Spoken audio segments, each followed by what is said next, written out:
in one of the gutsiest performances that you'll ever witness in MMA history, in UFC history. He ends up winning the next 3 rounds, retains the title, and now he's sitting pretty. Of course, we're talking about Le Predateur himself, the reigning defending UFC heavyweight champion. There he is, Francis Ngannou. Let me just stand up right here for Francis. My guy, Francis. My guy. What a win, Francis. What a freaking win. Félicitations, mon ami. Merci beaucoup. Merci. Wow. Can you even put into words? What does it feel like to go through all of that and be here on Monday as still the champion? Oh man, it feels so great. Basically after what's happened in the past 3 weeks, I just feel like a different person. I discover a other side of me, and going into this fight, I was just about to prove myself that, man, I'm a warrior. I'm gonna do this. I get this regardless. And very, very, very tough past 3 weeks, So, but after that, the feeling of it is pretty different. You feel very courageous and proud, happy of taking that decision, even though it was very risky. Not very smart, but it adds to the story. So, could we go back to the night that you injured your knee? What happened? Tell us the story. He was at a sparring. He was Tuesday, the 25th. No, the 28th. Yes, I believe so. Exactly 25 days before the fight. So we were sparring. Then the guy grabbed my leg, and then my toes get stuck on the canvas. Then I was turning, so my knee twist, and I heard the crack. And the next day, I did the MRI, and the report came out really, really bad, really bad. Like they told me I had a grade 3 MCL, I had a MPFL damage, and I have a ACL damage as well. So they were just waiting for me to call out the fight. Then obviously I didn't know that I would fight, but I didn't want to call out the fight and then find myself 2 weeks after feeling better. So I'm like, I'm only done into this until like the last minute. So yeah. How much pain were you in? Very painful. Like I need braces in the first 2 weeks. I was wearing braces until 1 week before the fight. And then, I was it was very painful. Like the MCL that was torn was very painful. Even like moving my leg tonight, I couldn't really train at all. But we managed, like, even when I taped it to hitting it, like just moving my leg was so bad. But, we get used to it, find a way, my team and I, we find a way to adjust our training. Didn't do anything that can re-injure it anymore. So just take on like a little bit or like striking. The good thing is that by that time, I was really in a good shape. I was already at 265, cutting down to 265 at that time. So I was really in a good shape. So I knew that as far as conditioning and everything, I had everything ready at that point. So I just need to be good and go, How close were you to actually saying, I can't, there's too much on the line, I can't risk this, my health, the contract, all that stuff, let's delay the fight? How close was that to happening? Well, I think the only reason why I didn't cancel this fight was because there was just too much into it, and I was coming here to make a statement. And by that time, your ego, your pride speaks a little bit. I'm like, I'm not giving any chance to anybody to say anything, and that's the same fire that carries me into a fight because I didn't want to. I was thinking about it, and that was kind of like my strain. Like, man, I make it this far, and anybody want to take anything from me, I can prove it. Listen, at the end of the day, it's not the first time that I have to deal with. I have to face odds. I have to challenge all those stuff. So I knew that I have the ability to go out there and do something. It wasn't going to be easy at all, but he was possible. I feel like this is a stupid question to ask someone who has overcome so much in his life, but I'm going to ask you anyway.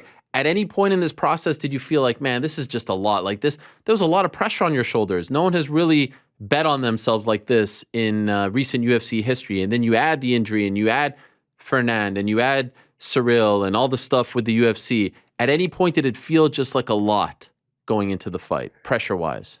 Honestly, he was a lot. Like I felt a lot of pressure, but as I said, a lot of people go through a lot of things and they overcome, and that's why me being a fighter means not only in the octagon, in a life, people go through a lot of drama in their own life. So, I mean, but that's still not a good excuse enough to give up. I think the only moment that you lose is the moment that you give up. But if you keep fighting, that's not losing, regardless the outcome. So I was going to do everything possible, and I really I knew that losing was an option.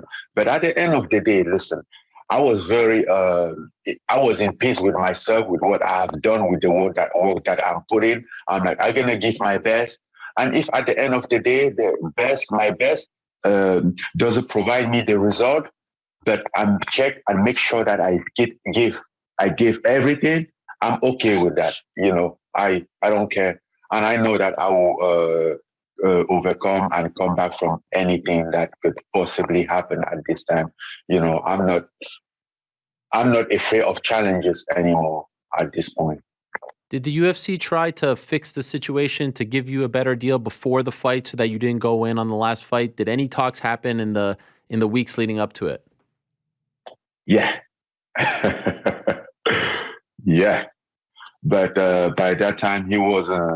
I didn't want to get that as additional pressure or something. I didn't even want to hear about it. I was so like, I have too much in my plate. Like I can't control. My plate is even small to carry everything that I have going on right now. So I don't want to deal with that. I just want to get past this and rethink about my life. Was it a good deal, or did it not even get to that point? It's a good deal is very relative. Good point. Good deal for you? Good deal? No good deal for me. More money, but no.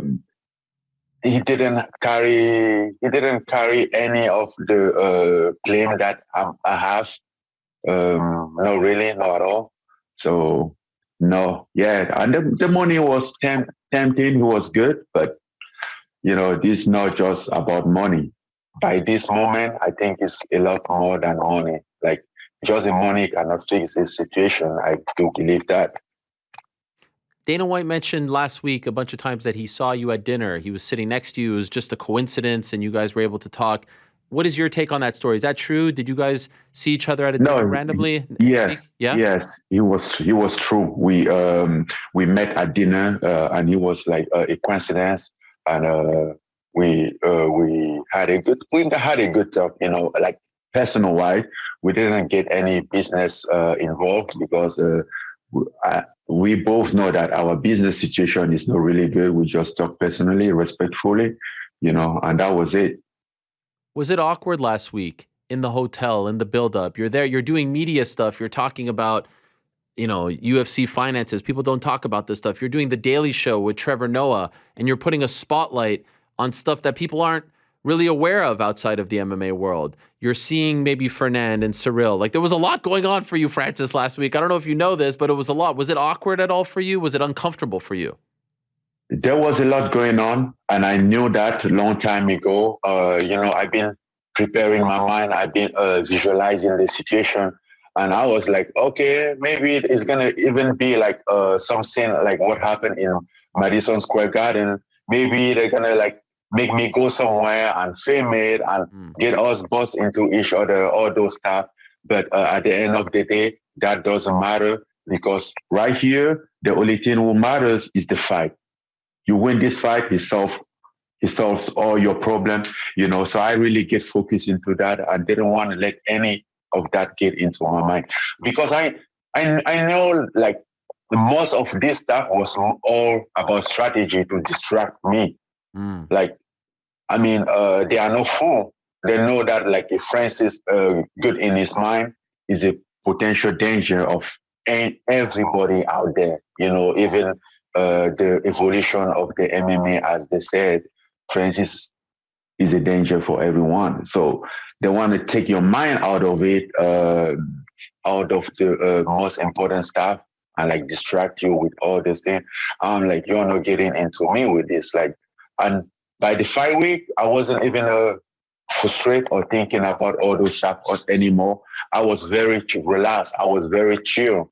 I'm like, listen, at this point, you don't have to fix anything. You just have to do what you have to do and move on.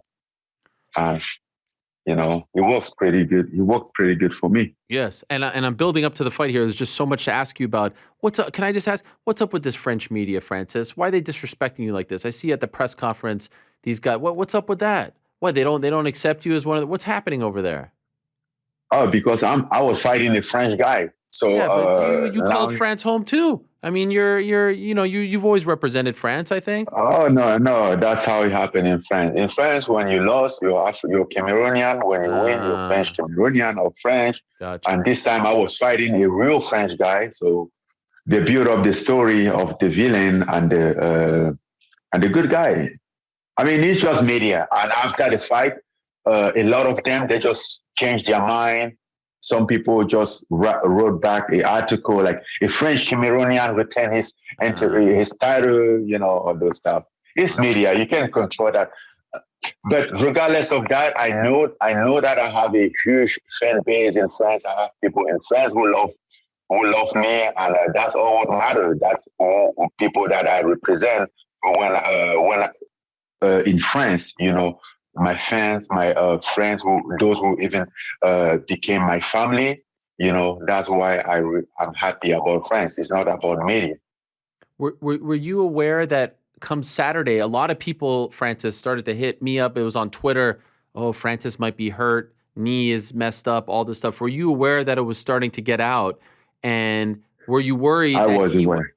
Were you worried that he was going to find out and try to attack? Oh, I know. I know he knew. By that time, he knew. Really? For sure. Yeah. How do you know he knew? He knew.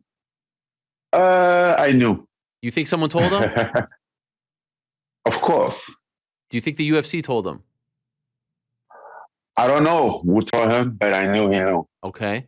And so were you worried about this? Your confidence? How did you feel? Well, I still feel good because I saw a doctor on Tuesday. The last time I saw a doctor out here in LA on Tuesday, and he recommended me one more time to not to fight. But at the end and he also said at the end of the day, it's my call. Anything can happen, but nothing might not happen as well. So I'm like, I'm getting this fight, because it's been a lot of things going into this fight, and I didn't want to give an excuse for anybody to take this stuff anywhere longer. I was just tired of it, and I wanted to shut this down, and I was able to do everything. He was definitely very stupid of thinking how I was thinking, but I'm like, listen, if I even have that irreversible damage that you guys are talking about, but I win this fight, I'll be okay with it. Wow. That's how going into this fight, it was in my mind. Like, that was the situation. So just to be clear, to repeat, on the Tuesday before the fight, 6 days ago, you go to a doctor in LA and he says, my medical opinion is you should not take this fight in 6 days. Yes, 5 Dr. days at that point. Andreas. Yeah. Yeah. Wow. 4 days. Yeah, 4 days. Yeah, fight, 4 days. My math sucks. And you were like, yeah, okay, I'm still going to do it. Yeah. Wow. I was ready. I mean, in my mind, I was ready. My body wasn't really good. I was ready. I was in shape. You know, I trust my conditioning. And by the way, I have to like shout out to Kyle Larimé at the UFC PI. He's been working on my conditioning in the past 2 years, and if it's not 3 years. And I knew that I'm gonna get into 5 rounds if I have to get there. Regardless, I know that I can. So I was confident about that. The work that is being putting in to get my conditioning and all the stuff. And I know that they're counting me out on that one. So I'm like, I get you. I had a lot of trick in my pocket. So, and I have all this stuff based on my little experience. I know he won't be easy, but he will be possible. What's going on in the first 2 rounds? In my opinion, you won 3 rounds to 2. You won 3, 4, and 5. No question about it. First 2 rounds, it was looking a little bit dicey. What did you think? What's going on in your mind in those first 2 rounds? Oh, the first 2 rounds, I was thinking about my knee all the time. Like moving forward, like want to switch guard, want to do this. So I'm like, oh, the canvas is slippery, or this, like couldn't really move. And he was moving a lot. And I couldn't really move laterally without thinking about my knee. I'm like, man, that wasn't very stable. And, but the part of the strategy as well, and that was what like Usman was there for. He was like, just put this guy pressure. We know that I didn't have all the ability to like stand there and knock him out. So put him a pressure. We know that this fight can go to the 5th round. But if he go to the 5th, if I put him the pressure in the 2 rounds, obviously I'm definitely gonna take some damage, basically on my front leg. But I'm gonna get him to the point that he's tired as well and stop moving a lot and stop doing all those stuff. So by the 2nd round, I'm like, man, I'm losing this fight. And then came back in the 3rd round, handled it pretty good. And at the end of the 3rd round,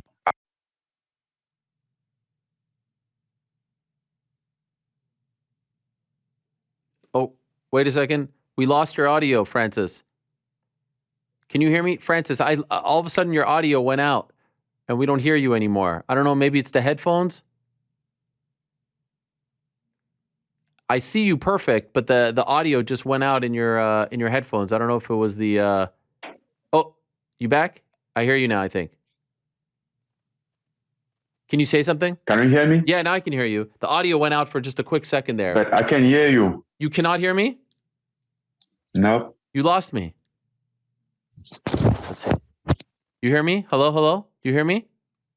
Yep, good. All right. I can hear you now. That was weird. I don't know what happened. So we lost you there for just a second. You said 3rd round is when I think you started to gain that confidence, when you started to feel like you can turn this around.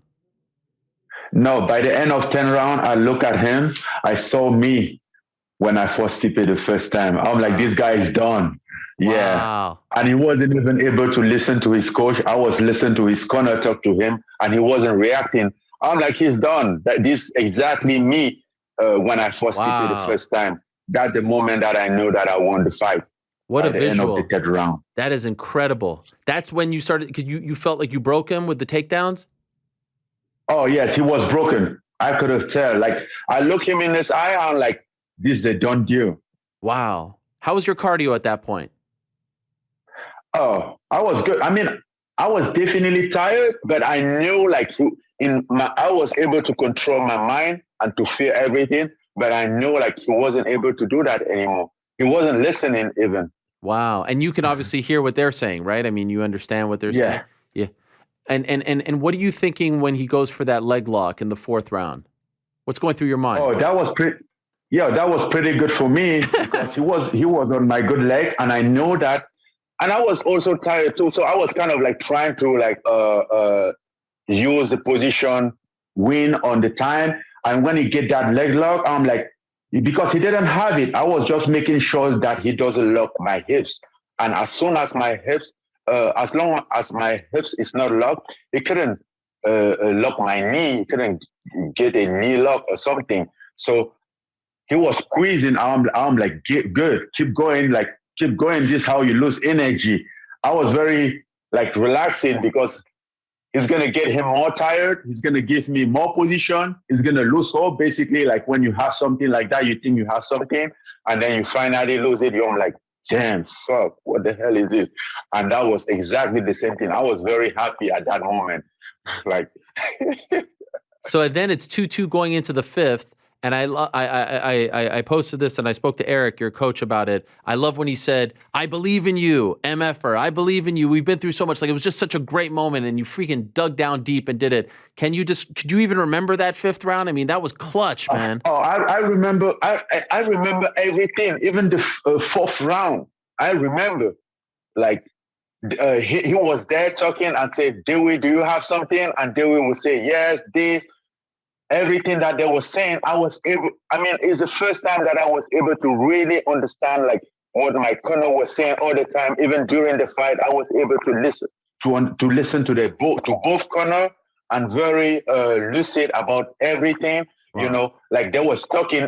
Usman was behind me talking, and I could have listened to him. Like everybody was telling me, because before we go there, everybody has his own role. What he has to keep reminding me and. Usman was there talking about like the timing, the pressure, the this, you know, Dewey was there, Eric was there, everybody was talking. So, and all that made me feel like, okay, we are doing this right. And even at the going to the 5th round, they say, okay, this is 2-2, 2-2 now, go take the win. I mean, by that time, I wasn't thinking about my knee anymore. Like I was like, we get this done, you know. Since the 3rd round, I was like, this is a done deal. Like, let's go finish, you know. Obviously, I feel the fatigue, but I'm like, I just have to control this, take position, you know. Very good enough by that time. You have had massive wins in your career. I mean, your last one was as big as it gets over Stipe, but would you say that moment when they announced that you had won, when Bruce Buffer said you'd won, is that the greatest moment of your professional career? You mean this this weekend? Yeah. Yes, with everything going on, yeah, because this wasn't just a fight. This was I was just not fighting in the octagon. This was like everything that I was fighting for, everything that I stand for. You know, it was way more beyond the fight. It was for my principle. It was for things that I believe into, you know. So that was the reason why I was fighting. I mean, like, even when they're trying to reach out for a deal, they came out with a good amount of money. I'm like, at this point, that doesn't matter. I let all that down on the table. Like, I don't even care. I'm taking my 600,000. I'm going there. I'm doing this, and I'm winning everything. Is that number accurate? The number that came out, you made 600 for that fight? Yeah. Wow. I did. Could you tell us what they offered you? Dare I ask? I let a lot more on the table. Yeah. How much? Overall? Yeah. I've been letting a lot of money on the table, Ariel, even since the Stipe fight. By now, I might be down at least 7 million that I let on the table. So you said, but I'm still happy. I'm still happy with my 600 because I still fight for what I go for. And this is the thing, like, there's two things. Freedom doesn't work with money. You give up one for one. Whether you want a freedom, whether you want money, you give up one to gain one. Right. So does that mean, when you say freedom, does that mean you want to be free, that you don't want to fight for the UFC anymore? You can be free and fight for the UFC. How? I just want to be free. How can you be free and fight for the UFC, in your opinion? I mean, so we are supposedly an independent contractor. Mm-hmm. Independent contractor technically is a free person. Sure. But you know how it is, So right? The contracts are very restrictive, right? You can't go box. You can't do this. And that's the reason why they need some adjustment in that contract. That's what I'll be fighting for. So when you say it's not just about the money, you said that, right? It's not just about. Could you say to the world, what do you want? What is it about then? Freedom is, but like, what are you looking for? Is there anything specific that you can share? I know you don't have to go through your whole entire life goal here, but what is it that's really bugging you about what they're offering and what maybe they're not offering? The term of the contract, everything that they put into, they hold you like in captivity. Like you can't do anything. You have no right. The contract is one-sided. Although you still don't have nothing, you don't even have a health insurance while you're doing this, putting your body on the line to put on the show, risking everything. There's a lot of things, man. We have no insurance, nothing, like no guarantee, which I understand for independent contractor, but treat me as such then. If I am, I mean, whether I'm going to be employer or an independent contractor, but make it very clear in the contract. It's very mixed up. And so to be clear, now that you're still champion, your deal is done at the end of the year, regardless of if you're a champion or not, right? Yeah, and that was the case even before this fight. I took this fight just to make a point. And you said you're not fighting anymore. When I get injured, everybody, my team, I'm like, what are you going to gain into this fight? You're not getting money. You're not getting nothing. If you sit down, it's the same situation. Like, yes, we understand that you want to fight, you want to be active, but be smart. I'm like, yeah, but some point, be smart is just being dumb. Being dumb is also being smart. Like I'm doing this, for the principle. That's the reason why I took this fight, because I saw that what happened after the Stipe fight. I was doing this behind the scene and nobody really know what was going on. And the UFC went out there. They're trying to like really damage my brand. Like I didn't like that part. And then I think that exactly that's probably the thing that I hated the most about this, like how they hold all the power to like just destroy you as soon as you don't say yes for the acclaim. They just take you down. And I don't know. There's something wrong with me with those kind of things that I can't just take it. Does that go back to maybe when you were a kid? Is there something like, I was just about to ask you that, seems like it's something ingrained in you. It's a very sensitive subject for you. It's a very personal thing. Does that date back to how you were treated as a kid? Is this relating to something else that you went through in your life? I don't know. I just know that I love freedom, and I'm in America, which is a country of freedom. So I should have that. Do you still want to fight for the UFC?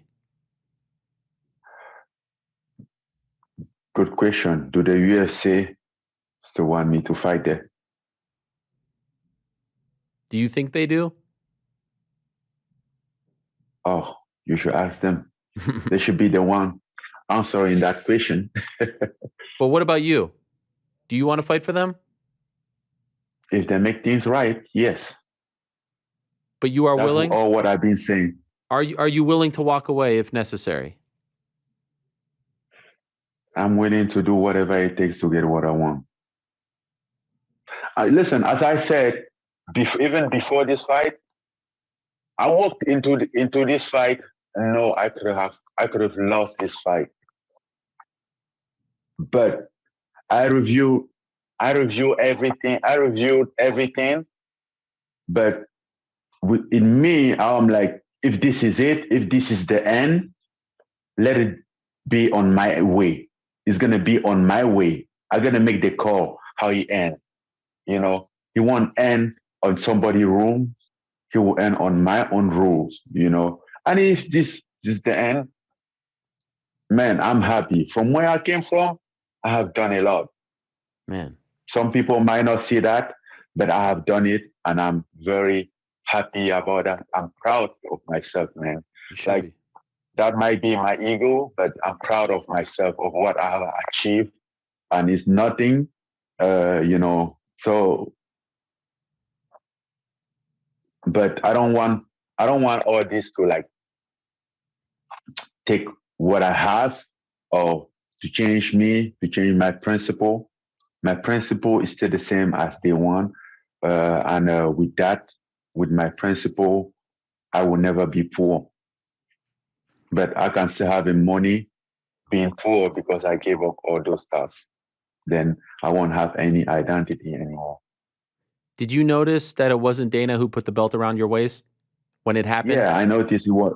Yeah, I turned around and it was me. How did you feel when you saw that?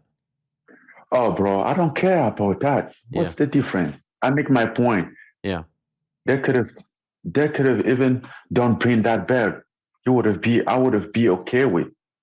Like, listen, I'm not here to like go after a little thing. This happened, that happened.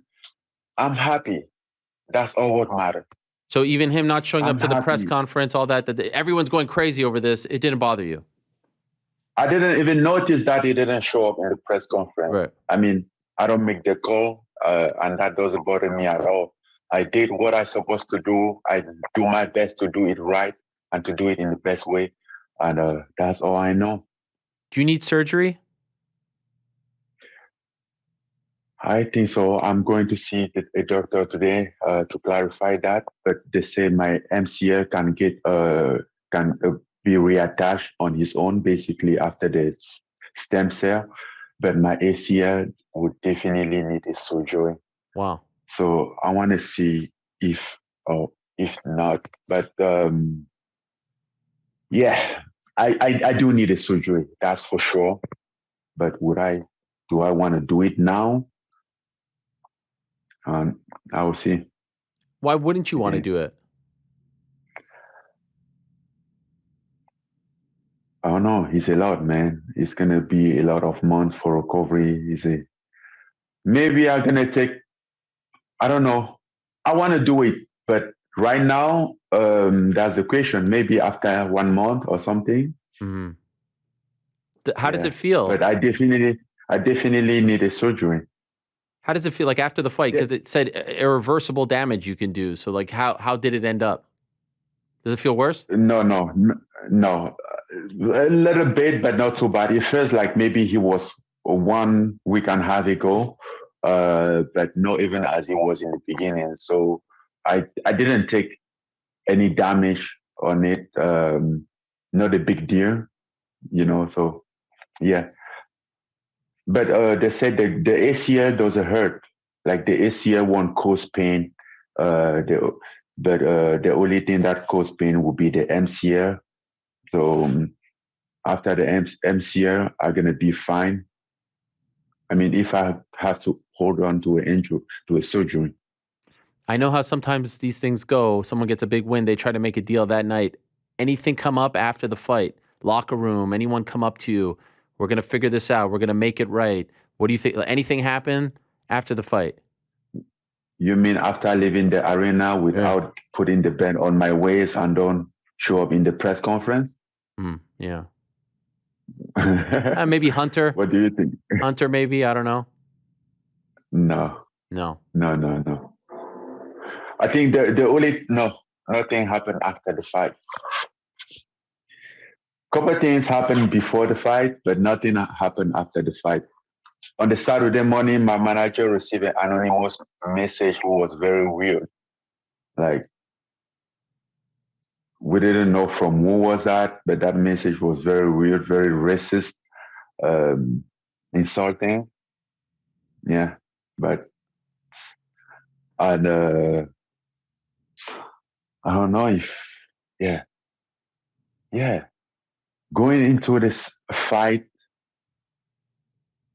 going into the arena, like I dress up, I put my suit, and I walk to my to the room, waiting for my manager and my coach. And they was like, wow. And I'm like, what's going on? They told me that they just received an email from the UFC, said they're going to sue him from talking with this guy, Nikisa. Yeah.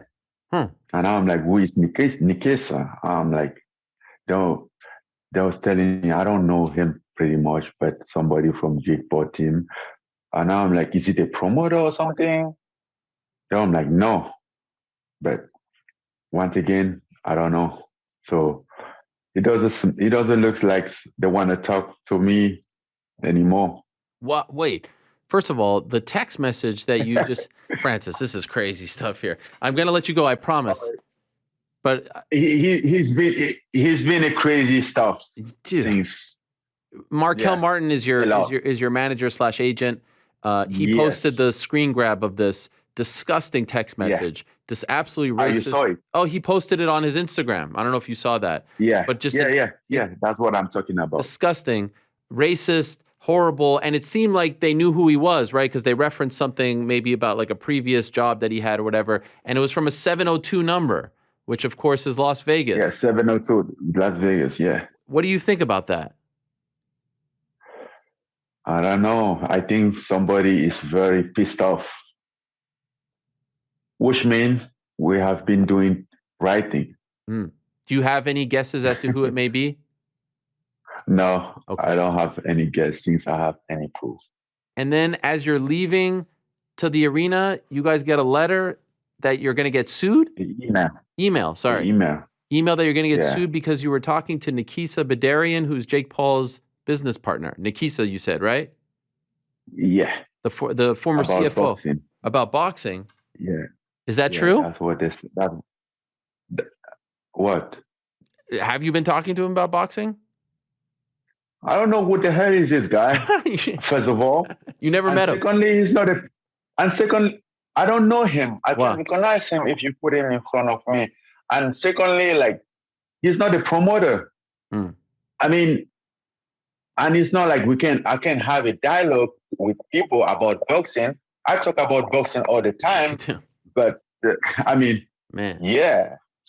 So given all this, does this change your stance even more? Does this make you feel like you can't be in business with these people? You know, you never know what's happening in business. As I said, if they came up right, I mean, okay, but they have to really do some effort. You understand the power you have now, right? You understand the leverage that you have. I mean, this is unlike any situation that we've ever seen. The heavyweight champion of the world, Francis, has all this going for him right now. You have all of this. How do you think this all plays out? What do you think? What does your feeling say right now?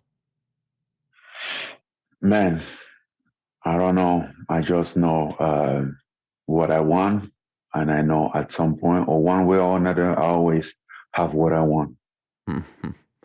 Because I fight for. Do you think you fight again this year? If I fight again this year? Probably. It's possible. I can't tell. You know, in the past 3 years, I've been fighting once a year, even though I wanted to fight more. So I can't really tell about that. I have no control on that. You can't talk to anyone because you still have that 1 year champions clause, right? Like, it's not like you can talk to other promotions, organizations till the end of the year, correct? Yeah, but I still have until December. Right. And are you and you are going to stick with that because you said recently you're not fighting again for this money, so you're going to wait it out. Yeah. I think my due is paid, fully paid, yes, or overpaid. I've paid my due. Whatever was in this contract, I pay him a lot, by miles away. Are you worried they will take the belt away from you?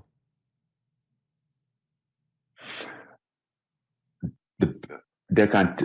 No, I'm not worried about that because at the end of the day, it's just a belt, you know. And as soon as they take the belt away, I'm a free agent. Oh, that's true. That's a good point. Francis, I mean, you're a smart guy, Francis. I don't care. I mean, this is amazing. This is an unbelievable situation. But I earned the belt though. it's not that belt will make me be a champion. With it or without it, I'm still a champion. Of So course. let's be clear about that. Nothing will change my status of being a champion. And before I let you go, I think the Tyson Fury thing, I've said, because let's say you stay with the UFC, he's with Top Rank, ESPN. I feel like ESPN can make this fight very easily. Do you feel like you saw his tweet, right, to you? Do you feel like there's a real possibility that this can happen? Oh yeah. Listen, Tyson Fury and I, we have been going back and forth for over 2 years now, and I do believe that this fight will happen. And we thought this would be something that the UFC can make it big, because this is an option, that an opportunity that I have, and they could have like get involved and make it happen, you know. But I think it seems like it's not their concern. Your impression was they weren't interested in it? Yeah, I mean, regarding what is going on, doesn't look like they care about. Would you like to see, Francis, because you have all this, this power, but also because you've lived through it, the fight? We've talked a lot about. Don't get it wrong. I have no power. We are talking about 10 billions company. We are talking about. I know. I have no power, man. You do have power. I have no power. You do have power, because a lot of fighters are listening to you right now, and they've been through what you've been through, and they give you a lot of credit for speaking up and for not being afraid when you have this big spotlight on you. And so I'm wondering, do you think there will come a time, do you want there to come a time where the fighters have more of a collective voice, where there is an association, a union, where you guys have health insurance and pensions and all these things that would help, and maybe not the kind of contracts that you're talking about that are so one-sided, right? Do you think this has to happen? Yeah, I definitely think that something like that will happen. But you have to understand, like, fighter right here, we don't have power at all. The UFC, the company is so big, and even though we are hundreds of fighters, like, we are divided, and they treat everyone individually, and nobody can stand against them. So, like, when people talk about union, like, oh, fighters should do union, I'm like, you guys don't understand nothing. Like, there are people here who still fight for 10,000, for 15,000, and by the time that they have to fight again, they have loan, like, they owe money, they have debt. So, and you can't tell those guys, like, even though they could fight for more, even though they deserve more, you can't tell them, like, oh, don't fight, just do union. No. They need to provide to their family, So it's going to be a very tough situation. And for those who disobeyed and try something, they get caught right away. The UFC has the power to cut them at any time. So unless, like, for some reason, the UFC show a good faith and help to, like, do a union to prove that, okay, we are willing to do things right for fighters, something like that can happen, because fighter has no power. Somebody has to, with a real power, has to show up and come support fighter on this one.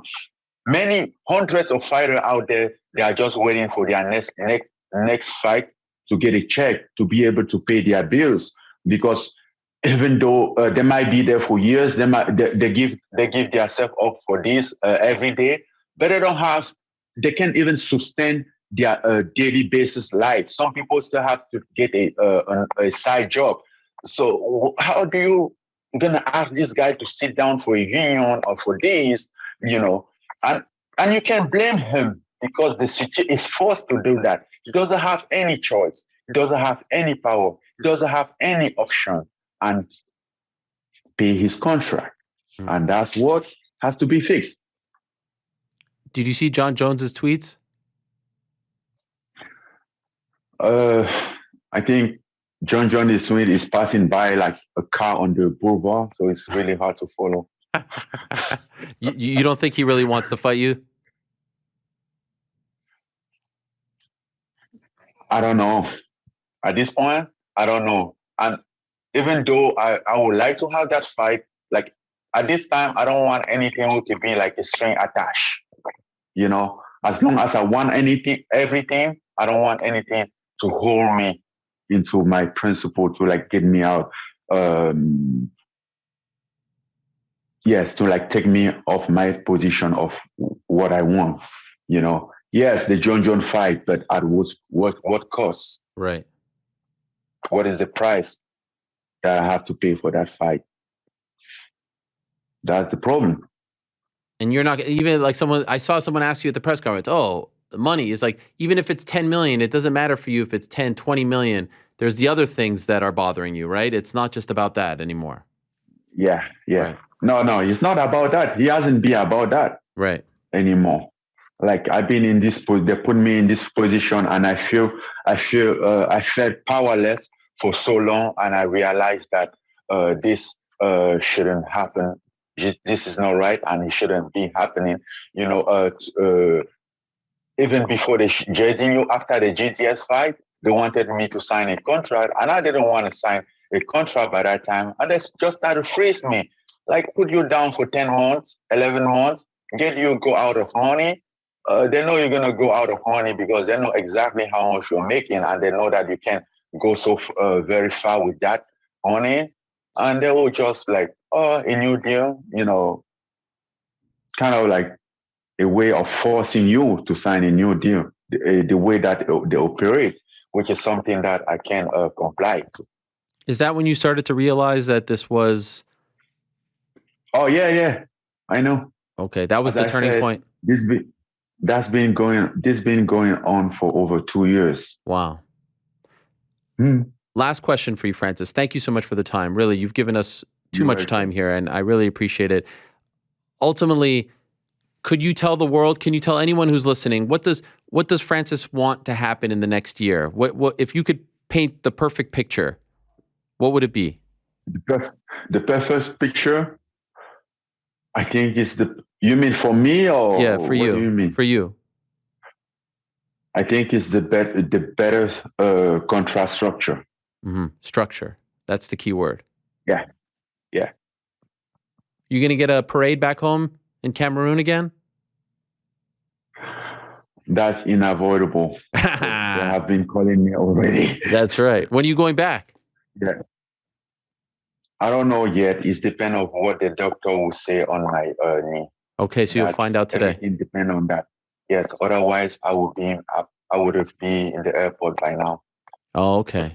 Amazing. Francis, I'm in awe of you, my friend, honestly. And I hope it doesn't come across like I'm just fawning over you here. I am in awe of you because I don't think people understand just how difficult it is what you pulled off this past week. It's a concoction that we've never seen, with the stuff with Fernand, with the stuff with the UFC, with the knee, all that stuff coming together. I'm really in awe of you and how you conduct yourself and the class and grace that you exemplify. I mean, my friend, you are the best that MMA has to offer, in my opinion. You have all of that, and I hope that you get everything that you are owed and that you have earned and that you've deserved for the longest time. So I just want to congratulate you on how you conduct yourself and how you are as a human being. And I hope, by the way, I don't know if you want this, but maybe hopefully one day you and Fernand can bury the hatchet. I don't know. Did that happen? Is there any chance of that? No? No chance. Okay. I don't. He didn't come up to you afterwards? I mean, well, he came to shake my hand. Did you shake it? Yeah, we shake hands. He was inside the octagon. He was like sporty. I shake his hand for Ciryl as Ciryl coach, the guy that I just fought, the guy that will just give me opportunity. Yeah, so I think as a athlete, I have to shake the hand of his coaches. But that's it. That's it. Okay. Oh, that's it. Respect. Mon ami. Thank you, Ariel. You're the man. You really are. And I hope that the appointment goes well. You don't need surgery, speedy recovery, and keep fighting the good fight. No, I need surgery. That's not questionable. All right. I was bad it is. I was trying to put out the good vibes. Thank you. Thank you. No, that's clear. Like, that's unavoidable. Oh, man. That just makes the whole story even crazier. Well, I hope you have a speedy recovery. All the best to you. Enjoy the victory. Enjoy the time off. And good luck with it. Now the new fight starts. Now it's a whole different fight that starts for you and continues, I should say. and I hope it all goes well for you. Thank you, Ariel. I appreciate you. All right. I appreciate Always. you. Always. Same here. And thank you to all my fans out there. Thank you for all the support that I've been receiving. This past few months shows me like the real value of my fans, like the real one who really support me, they really stood by my side. And that's also the reason why I was able to overcome this, like just feel too much support from all around the world and basically from my country. And going into the fight, I was just thinking about like what I've been receiving from my country, even from from the national soccer team. I'm like, man, I won't let these people down. Like, then if I don't do this, I'm letting them down, and that's not something that I'm willing to do. All the support, and they are playing tonight. I wish them all the best, and yeah, thank you for everyone for the That support. is beautiful. Well done. You represented, my friend. Thank you so much, Francis. We'll talk to you soon. Take care. Thank you. Talk soon, Ariel. Bye. All right. Bye-bye. There he is. Bon courage à Francis. Unbelievable. I am in awe of that guy. I mean, again, not to beat a dead horse here, but I am truly in awe. I don't know. I'm happy New York Rick is here, and I'm not trying to be a prisoner of the moment. But that might be one of the most important interviews that we've ever done in the history of this show.